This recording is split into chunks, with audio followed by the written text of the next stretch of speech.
খবর মিস করছেন, আর একটা কোনো ছোটখাটো কোন কাগজ বা পত্রিকা সে খবর লিখে দিচ্ছে, সেটাতেই মানুষ বিশ্বাস করছে। যারা বাংলাদেশের মানুষ একটু গুজব রহস্যে বিশ্বাস করে এবং পছন্দ করে। ছোটবেলায় যেরকম আমরা গোয়েন্দা কাহিনী পড়তাম, এখন বাংলাদেশের মানুষ বহু কিছু গোয়েন্দা কাহিনী পড়ছে। আল কায়দা, লস্করে তৈবা যেভাবে সন্ন্যাসে তাদের বিজয় উৎসব দেখিয়েছিল 5ই আগস্টের সময়, এবং তার পরবর্তীকালে যেভাবে আপনারা ভিসা চুক্তি করেছেন যাতে আইএসআই এর লোকেরা অবাধে আসছে, সোজাসুজি গিয়ে গণভবনে গিয়ে মন্ত্রিসভা গঠন করবেন, এটা তো হতে পারে না। যেটা না আজকে আওয়ামী লীগও সেটা করবে না, তখন বিএনপিও সেটা করে। সেটা আপনাদের মানুষের বিষয়। আপনারা সেভাবে যেভাবেই ক্ষতিগ্রস্ত হয়েছেন, কিন্তু আমরা লাভবান হচ্ছি। এক কথায় বলে দিচ্ছি, উনি ফিরে যাওয়ার ইচ্ছা, এবং তিনি বলেছেন আমার প্রাণ গেলে প্রাণ যাক, নেতাদেরই বলেছেন প্রাণ গেলে প্রাণ যাক, আমি ওখানেই প্রাণটা দিতে চাই। আমি পালিয়ে থেকে ভারতে থেকে প্রাণ দিতে চাই, আমি ওখানেই ফিরতে চাই, এবং আমি ফেরার জন্য তিনি খুবই আগ্রহী। এবং আগ্রহী মানে কি, আমি বলছি আপনাকে যে ভারতবর্ষের নিরাপত্তা রক্ষী আপনাদের নেতারা তাকে প্রায় বোঝানোর চেষ্টা করছেন যে আপা এখন যাবেন না। ফলে কিন্তু তিনি কিন্তু আর বেশি দিন অপেক্ষা করবেন না, আপনার খুব শীঘ্রই এর কাছে বাংলাদেশে কোথায়, বাংলাদেশের কোথায় আমি জানি না, কিন্তু আমি সেই ঢাকা বলে বলছি না, গণভবনেও বলছি না, আমি বলছি কোথাও না কোথাও দেখতে পাবেন এই বছরের মধ্যে। এটা ঘটনা, তার যে দৃঢ়তা দেখা গেছে। আমি শুনেছি যার সম্পর্কে যে কথাগুলো নেতারা বললেন, যে তিনি এখনো যেন প্রধানমন্ত্রী, ফলে এখনো সেই মেজাজেই কথা বলছেন। তিনি যে তাকে যে ক্ষমতাচ্যুত করা হয়েছে এবং সেটা যে অনৈতিকভাবে বলে তিনি মনে করেন কোট আনকোট, তবে সেটার বিরুদ্ধে তিনি কিন্তু এবার নামার মাঠে ময়দানে নামার প্রস্তুতি করছেন। কারণ তাতে মানুষের একাংশ আপনাদের ওখানে মানুষ বিরক্ত হয়ে গেছে, এক বছরে বিরক্ত হয়ে গেছে নানাভাবে। এবং খুব দুর্ভাগ্য যে বিএনপি খুব চমৎকার একটা সম্ভাবনা তৈরি হচ্ছিল বিএনপির ক্ষমতায় আসা, সেটাও জানি না। বিএনপি নেতারাই তো আশঙ্কা প্রকাশ করছেন যে নির্বাচন হবে কিনা। আজও আপনাদের প্রধান উপদেষ্টার একটা বিবৃতি দেখলাম 5ই এই আগস্ট উপলক্ষে, তাতে তিনি নির্বাচন হবে বলেছেন, কবে হবেন বলেন। নির্বাচন হবে, কিন্তু হবে তো সবাই জানে, কিন্তু কিভাবে হবে কবে হবে কেউ জানে। সেটা আরো বেশি অনিশ্চয়তা তৈরি করছে বাংলাদেশের রাজনীতিতে।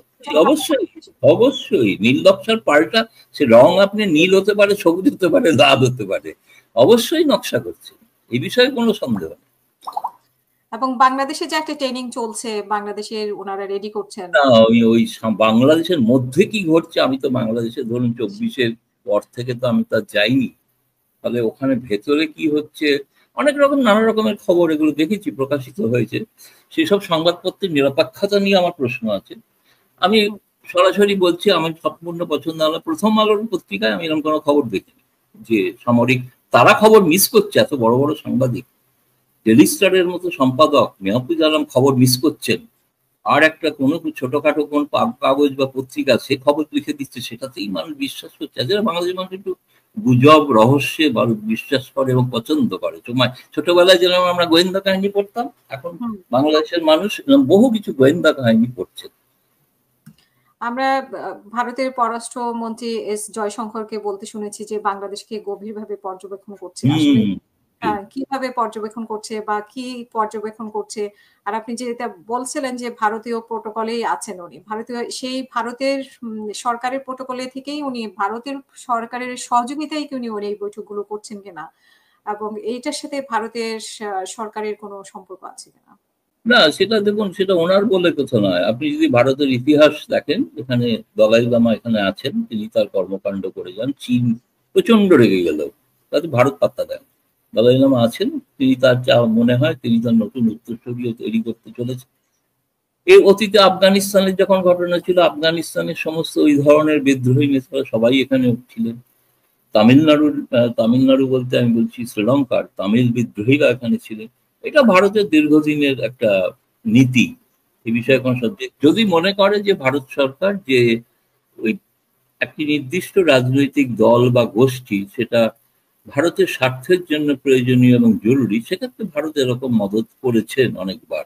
এবারে এটা নতুনত্ব আমরা দেখি না, আপনারা নতুনত্ব দেখেন কেন, এইভাবে আপনাদের ওখানে ঘটেনি, সেই জন্য। কিন্তু আপনি যেটা বলছেন না, আরেকটা প্রশ্ন করলেন একই সঙ্গে, জয়শঙ্কর কিভাবে দেখছেন? জয়শঙ্কর মানে এটা মানে হচ্ছে ভারতের নিরাপত্তা এজেন্সিরা দেখছে, ভারতের সামরিক বাহিনী দেখছে, তার মুখ দিয়ে সেই কথাটা বেরিয়েছে। তার কারণ হচ্ছে যে এটা দেখাটার উদ্দেশ্যটা হচ্ছে যেভাবে যত জঙ্গি ছাড়া পেয়েছে, যেভাবে নিষিদ্ধ সংগঠন আল কায়দা, লস্করে তৈবা যেভাবে সন্ন্যাসে তাদের বিজয় উৎসব দেখিয়েছিল 5ই আগস্টের সময়, এবং তার পরবর্তীকালে যেভাবে আপনারা ভিসা চুক্তি করেছেন যাতে আইএসআই এর লোকেরা অবাধে আসতে পারে, এবং এমনকি ধরুন ওই কিছুদিন আগেও আমি দেখলাম যে হিজবুত তাহরিরের প্রকাশ্য সভা, এখানে হিজবুত তাহরিরের সভা তো কোথাও হয় না, আমেরিকাতেও নিষিদ্ধ, ভারতে তো নিষিদ্ধ বটেই। তো এই যে এরা এখনো পর্যন্ত ভারতে কোনো নিরাপত্তা বিঘ্নিত হয়নি, এটা থ্যাংক গড যে এটা যাই করুন, এটা হয়তো ইংলিশ সরকার চেষ্টা করছেন যাতে কোনোভাবে এটা যাতে প্রভাব এগুলো যাতে ভারতে প্রতিবেশীদের না, ভারত অনেক বড় দেশ তো, অনেক বৃহৎ দেশ, ফলে ফলে সেই কারণেই হয়তো খুব সতর্কতার সঙ্গে তারাও দেখছেন, বলছেনও মুখে যে চরমপন্থা যেন বিকাশ না পায় ইত্যাদি ইত্যাদি। কিন্তু একই সঙ্গে যে ঘটনাগুলো হচ্ছে পাশাপাশি যদি আপনি দেখেন, আপনারা যে খবরগুলো আপনাদের ওখানে খুব একটা আলোচনা হয় না, আপনার দেশেরই খবর, আপনাদের নতুন হাই কমিশনার রিয়াজ হামিদুল্লাহ তিনি গোটা উত্তর পূর্ব ভারত চষে ফেললেন গত 7 দিনে, প্রতিটি রাজ্যে গেছেন। যে হেমন্ত বিশ্ব সম্পর্কে ভারতীয়দের অনেক ক্ষোভ আছে, তার সঙ্গে বৈঠক করলেন, কত লোকের সঙ্গে নৈশভোজ করলেন, ত্রিপুরার মুখ্যমন্ত্রীর সঙ্গে তিনি বৈঠক করলেন, তিনি সমস্ত বন্দরগুলো ঘুরেছেন এবং চেষ্টা করেছেন যাতে সম্পর্কটা কিভাবে, এবং তিনি যে কানেক্টিভিটি বন্ধ হয়ে গেছে সেই কানেক্টিভিটি চালু করার কথা বলেছেন। আজকে তিনি আগরতলা আখাউড়া যেটা আছে সেটাতে যাওয়ার কথা, সেখান থেকে দিল্লি ফিরে আসবে। তো এখন আমি বলছি যে তার তরফ থেকে সেটা এককভাবে করছেন না, তার মানে সেটার জন্য নিশ্চয়ই ইউনিট সরকার চাইছেন যে সরকারের ভারতের সঙ্গে সম্পর্কটাকে ক্রমশ ধীরে ধীরে কিভাবে স্বাভাবিক করা যায়।